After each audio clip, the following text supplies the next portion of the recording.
Selamat pagi, salam damai dan sejahtera untuk Bapak, Ibu, dan Saudara yang kekasih dimanapun berada. Kiranya kasih karunia dari Allah kita dan anugerah dari Tuhan Yesus serta pertolongan penghiburan dari Roh Kudus yang menguatkan dan meneguhkan iman kita. Hari ini kita melanjutkan pembacaan dan perenungan firman Tuhan. Dari kitab Kejadian, pasal yang ke-30, ayat 25 sampai dengan 43. Mari kita bersama-sama membuka hati kita dan berdoa mohon bijaksana dari Allah kita, agar kiranya Tuhan memberikan hikmat, kekuatan, pertolongan ketika kita membaca merenungkan firman Tuhan. Mari kita berdoa. Bapa di surga, kami bersyukur untuk hari ini Engkau memberikan lagi kepada kami kesempatan membaca merenungkan firman-Mu, agar ini menjadi arah di dalam kehidupan kami, keseharian kami pada saat ini. Kami memohon belas kasihan-Mu, pengampunan-Mu, dan kekuatan-Mu, agar kami dilayakkan oleh Engkau menikmati firman-Mu. Berilah pencerahan oleh Roh-Mu, dan berilah damai sejahtera-Mu memenuhi hati dan pikiran kami. Terima kasih ya Bapa, pimpin sertai kami sekalian, baik hamba-Mu yang menyampaikan renungan ini, maupun kami yang mendengarkan.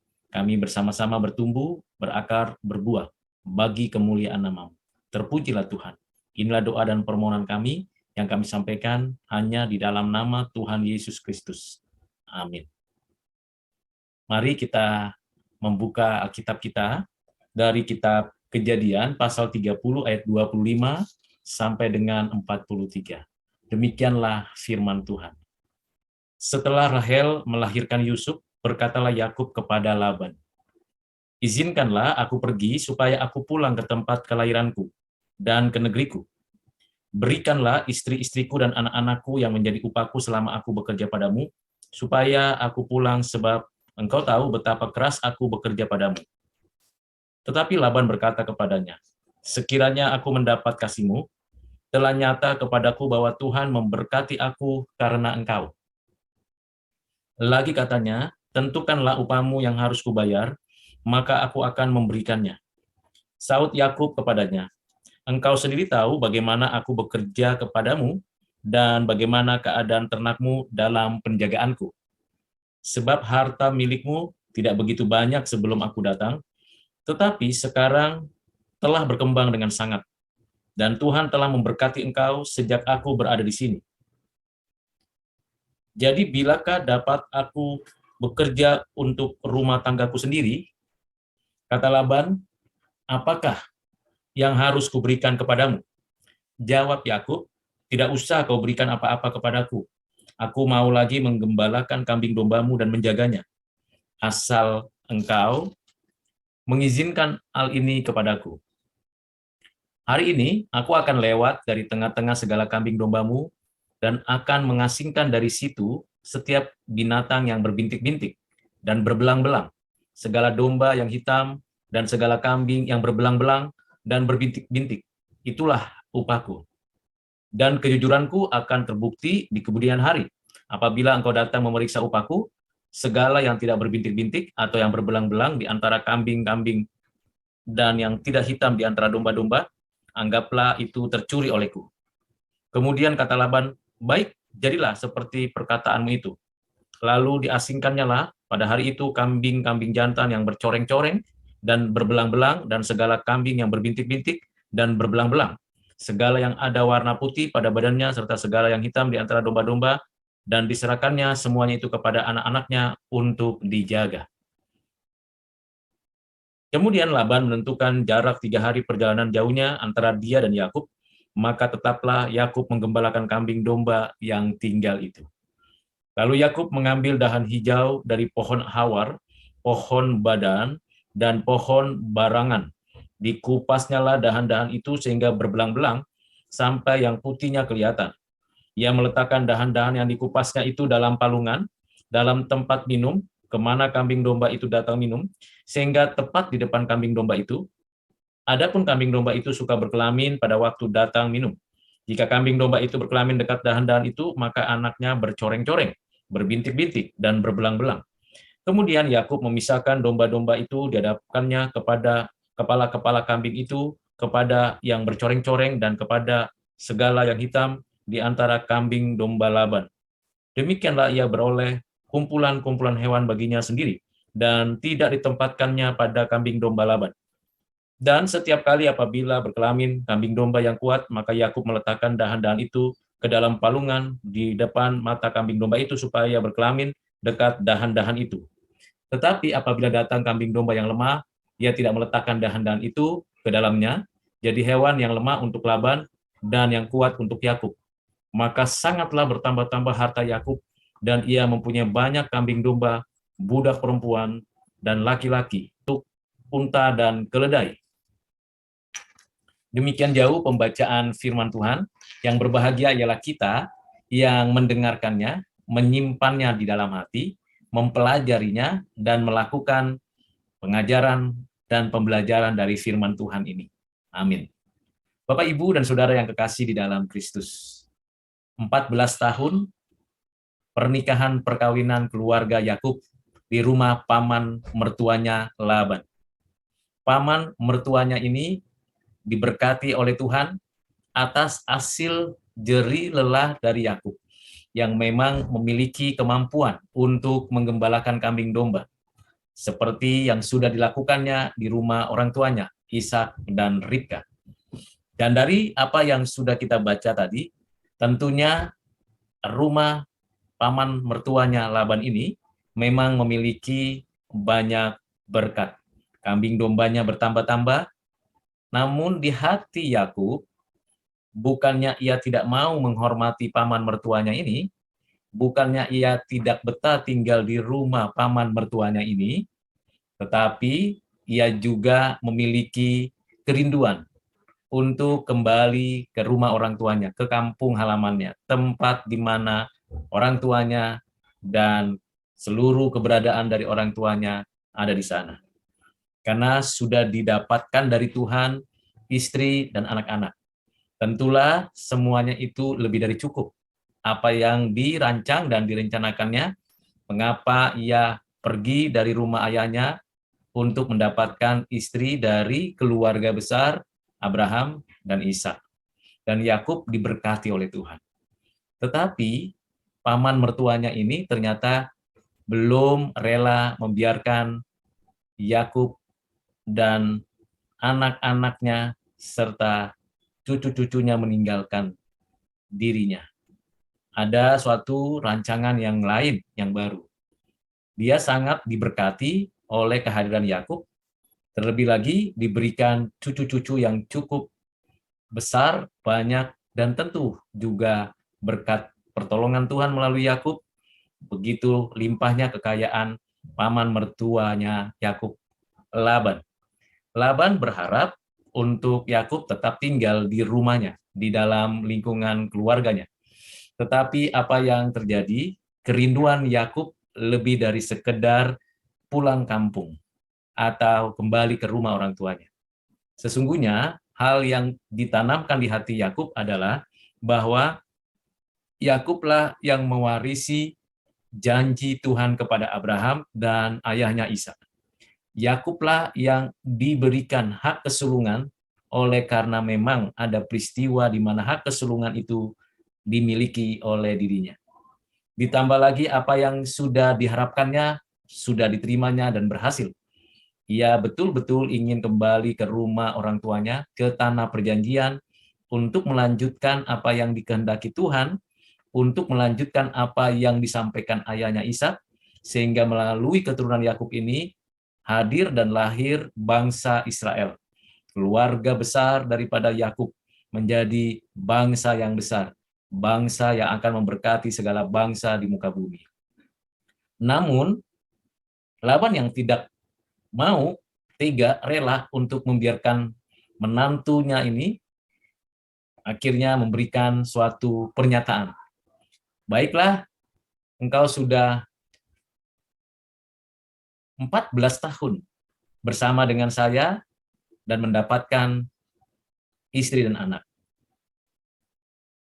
Laban sebagai paman mertuanya ingin memberikan upah, tetapi Yakub, keponakan menantunya ini, tidak bersedia. Bukan berarti tidak menghargai dan menghormati paman mertuanya ini. Yakub ingin lebih daripada itu. Yakub akhirnya menyatakan suatu cara yang istimewa, kreatif. Jadi, bagaimana Yakub begitu kreatifnya dan inovatif dengan proposal pengajuan upah yang tidak biasa, yaitu dengan memberikan suatu persyaratan atau suatu pemisahan tanda bukti. Upahnya ialah kambing domba yang berbintik-bintik dan yang berbelang-belang. Yang tentunya kalau dihitung sangat sedikit, sangat tidak pantas untuk diterima oleh Yakub. Karena selama 14 tahun, Yakub tidak memperoleh upah kecuali diberikan Tuhan pemeliharaan terhadap istri dan anak-anaknya. Tetapi Yakub yang cerdas, kreatif, dan inovatif tidak berhenti hanya bekerja keras, rutin mengerjakan penggembalaan kambing domba, sehingga berlipat-lipat kali ganda peternakan penggembalaan kambing domba dari paman mertuanya ini. Apa yang dipikirkan dalam dirinya Yakub mengenai kambing domba dari pamannya? Yang berbintik-bintik dan yang berbelang-belang itu ternyata adalah kambing domba yang lemah. Kambing domba yang tidak memiliki kekuatan, kesehatan yang cukup, sulit beranak pinak, berkembang biak. Tetapi karena ia kreatif dan inovatif dalam pekerjaan, ia memikirkan cara, dan cara itu adalah cara yang sangat-sangat luar biasa dampaknya. Tentu ia menggunakan bukan hanya tenaga, kekuatan, strategi, penataan kandang, pengaturan pola makan kambing dombanya, bahkan yang penting adalah bagaimana ia menemukan cara terbaik untuk melakukan suatu pemisahan. Bagaimana kambing domba yang nanti akan diperolehnya adalah kambing domba yang berbintik-bintik dan berbelang-belang. Tentu secara ilmuwan, kita tidak bisa lihat, kita hanya melihat kisah ini. Tetapi kalau kita perhatikan bagaimana Yakub mengumpulkan daun hijau dari pohon hawar, pohon badam, dan pohon berangan. Dikupasnya lah dahan-dahan itu sehingga berbelang-belang sampai yang putihnya kelihatan. Ini adalah suatu inovasi di dalam mengembangkan suatu proses yang bersifat evolusi pada jenis kambing domba. Di mana kambing domba yang selama ini yang diperhatikan oleh Yakub, ternyata ada kambing domba yang seperti itu.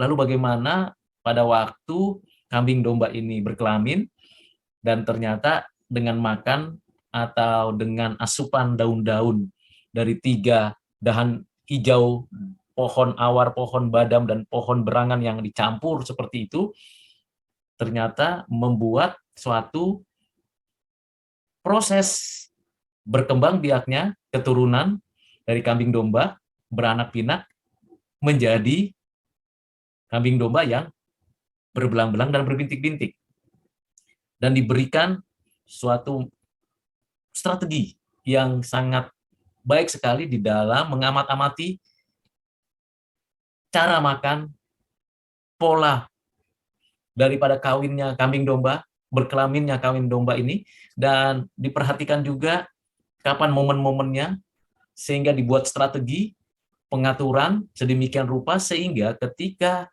kambing domba itu makan, minum, dan saat yang sama berkelamin, satu peristiwa ada di kandang domba atau di tempat makan itu, sehingga secara biologi, secara kimiawi, secara sistem kehidupan pada kambing domba itu ternyata itulah penyebab dari keturunan atau anak-anak kambing domba itu menjadi berbelang-belang dan berbintik-bintik hitam.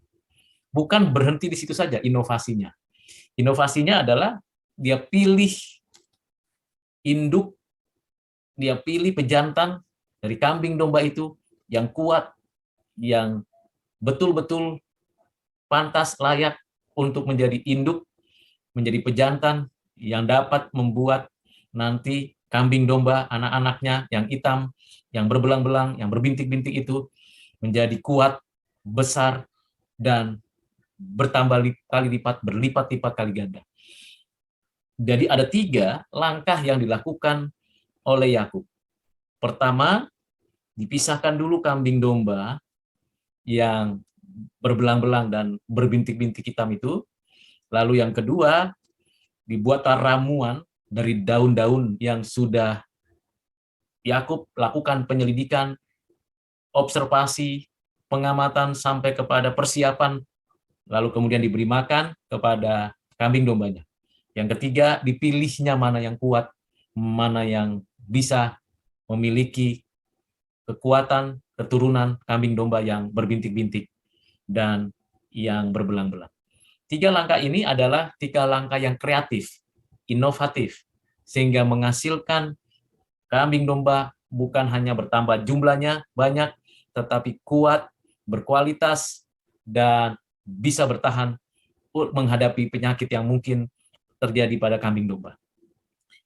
Sepertinya Yakub memang piawai, skillful di dalam menggembalakan, beternak kambing domba. Bapak, Ibu, dan Saudara yang kasih dalam Kristus, apa pembelajaran dari kisah ini? Yang pertama, ada suatu kerinduan yang mendalam pada diri Yakub untuk kembali ke tanah perjanjian. Suatu komitmen yang dia tanamkan sejak ia berada di rumah paman mertuanya ini. Ia tunggu 14 tahun dan ia lanjutkan untuk bekerja. Tapi hatinya bukan di Haran, bukan di rumah paman mertuanya, tapi di tanah perjanjian, di tempat Tuhan sudah sediakan bagi dirinya dan keturunannya. Itu pertama pembelajarannya. Bagaimana kita? Apakah kita memiliki hati, memiliki visi seperti Yakub, memandang ke depan, melihat apa yang Tuhan sudah siapkan, dan berkomitmen untuk tetap kembali kepada apa yang Tuhan sudah janjikan.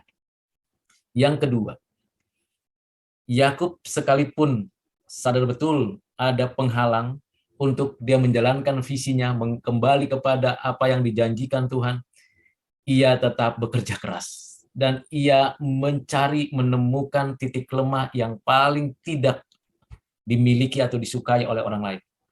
Ia tidak mencari upah dari paman mertuanya, kambing domba yang kuat, yang hebat untuk dia ternak. Tidak. Ia hanya menemukan ada yang lemah, yang dianggap remeh, yang dianggap tidak berdaya. Justru ini kesempatan, apa yang dianggap remeh, apa yang dianggap tidak berdaya, apa yang sakit-sakitan dan tidak mungkin berkembang, justru itu yang Yakub minta untuk dia kembangkan. Ini hal penting pembelajaran bagi kita. Di konteks kekinian, di tengah kelemahan, kekurangan, keterbatasan kita, kita harus kreatif. Kita tidak memilih yang kuat, yang hebat, tapi kita mencari kesempatan di tengah kekurangan dan kelemahan kita. Pasti ada cara Tuhan untuk meningkatkan kualitas dari kekurangan kelemahan untuk kita makin maju, makin memiliki suatu hidup yang bermakna, yang bermanfaat, yang bernilai. Ketiga, Yakub juga menggunakan pengamatan, pengalaman, kemampuan berpikirnya untuk mencari cara yang terbaik agar kambing dombanya ini bukan saja bertambah banyak, tapi kuat, sehat, berkualitas. Ia berupaya untuk mencari tahu apa yang diperlukan dan bagaimana caranya untuk meningkatkan kualitas, kuantitas, dan juga segala yang diperlukan olehnya. Bagaimana dengan kita? Saat kita mendapatkan pekerjaan, tanggung jawab yang kelihatannya remeh, kelihatannya tidak berharga atau sepele, tapi kalau kita mau kreatif, kita mau lebih inovatif, memikirkannya sedemikian rupa untuk meningkatkan kualitas dan kuantitas, sehingga apa yang kita kerjakan itu bermakna, bermanfaat, dan bahkan berhasil guna, maka kita harus menggunakan akal kita, pengalaman kita, skill kita di dalam meningkatkan dunia pekerjaan kita. Tidak ada pekerjaan yang remeh dan rendahan. Kecuali kita tidak mau kreatif dan inovatif meningkatkan kualitas hidup kita. Itu sebabnya, Bapak, Ibu, Saudara, apapun pekerjaan, aktivitas yang kita sedang garap saat ini, mungkin sekarang sangat sulit, sangat sukar untuk meningkatkan kualitas, tapi pikirkan pengalaman, pengamatan apa yang perlu ditingkatkan, kualitasnya, kuantitasnya, strategi apa yang perlu digunakan, ramuan seperti apa yang perlu dipakai, sehingga semua upaya kita fokus pada pekerjaan yang kreatif inovatif. Sehingga perlu ketekunan, kesabaran, dan belajar mengelola bagaimana seperti Yakub, mulai dari pemilihan kambing domba, penemuan daun-daun ramuan, sampai momen-momen perkelaminnya kambing domba, dan sampai pemilihan dan penggembalaan, dan akhirnya menghasilkan kualitas kambing domba dan kuantitas kambing domba yang berlimpah. Demikian juga kita. Butuh waktu, butuh perhatian, butuh keberanian. 6 tahun tentu tidak waktu yang singkat. Itu dapat kita lakukan. Mulailah hari ini buat planning, buat perencanaan. Dengan modal yang sedikit, dengan apa yang kita punya, kita kerjakan bagian kita. Maka lihat hasilnya kalau kita kreatif dan inovatif di zaman ini. Apalagi teknologi yang begitu limpah, digitalisasi yang begitu global. Kita manfaatkan, kita optimalkan, lihat waktunya. Kita tekun, 6 tahun kita kerja. Pada tahun yang ketujuh kita dapat hasil. Kita harus berupaya. Jatuh bangun, lemah, putus asa, frustasi sampai mungkin terpuruk yang paling nol, itu tidak menjadi masalah. Yang menjadi masalah adalah kalau kita mundur. Kita maju terus, optimis seperti Yakub. Bapak, Ibu, Saudara, ini semangat yang luar biasa yang Yakub ajarkan kalau kita membaca kisah dia dan memperhatikan bagaimana Yakub berjuang. Mari Bapak, Ibu, dan Saudara, kita tunjukkan bahwa kita orang yang diberkati Tuhan dengan kerja keras. Kerja keras dengan benar-benar tujuannya kembali kepada visi misi yang Tuhan tetapkan di hati kita. Menjadi berkat bagi orang lain. Untuk menjadi berkat bagi orang lain, kita minta berkat dari Tuhan. Supaya seluruh pekerjaan kita, usaha kita berhasil, sukses. Bukan untuk memperkaya diri, tetapi memperkaya orang lain bagi kemuliaan Tuhan. Itu hal penting. Itulah sebabnya Bapak, Ibu, Saudara, setiap kebenaran firman Tuhan tidak hanya ditulis begitu saja. Yakub memberikan satu hal yang sangat penting. Di ayat 43, maka sangatlah bertambah-tambah harta Yakub, dan ia mempunyai banyak kambing, domba, budak perempuan dan laki-laki, unta dan keledai. Unta dan keledai.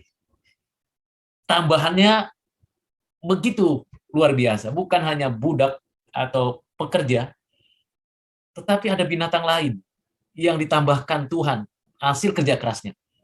Unta dan keledai. Unta dan keledai. Dua binatang yang kuat di tengah-tengah kesulitan. Unta memiliki daya tahan menghadapi panas teriknya matahari. Bahkan menghadapi kekeringan. Unta punya daya tahan. Tapi keledai punya daya tahan, walaupun lambat jalannya, dia mampu menanggung beban yang begitu berat, dan ia sampai kepada tujuan. Bapak, Ibu, saya tidak mengalegori, tetapi ini fakta, bahwa kambing domba bertambah banyak, berkat Tuhan bertambah banyak, dan Tuhan tambahkan yang lain. Yakub tidak minta unta dan keledai, tapi Yakub minta kambing domba bintik-bintik berbelang-belang yang lemah, yang remeh, yang tidak dianggap, yang dilecehkan, yang ini keponakan menantuku ini gimana akan sukses. Mungkin paman mertuanya Yakub ini anggap sebelah mata. Bagaimana mungkin dia bisa berhasil? Saya kasih modalnya ya seperti itu saja.